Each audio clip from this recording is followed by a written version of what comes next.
Suazelin, Enchozelin, Ienga kalame, Ihlimna kalumna, Iming fakin kazay zele, Isunang iloni kadang lamna, Alu ikong ay na, Nunanay turini, Nunmin pekazale,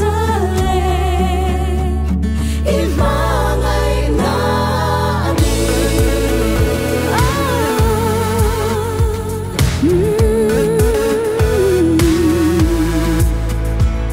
Ienga kalame, Ihlimna kalumna, Iming fakin kazay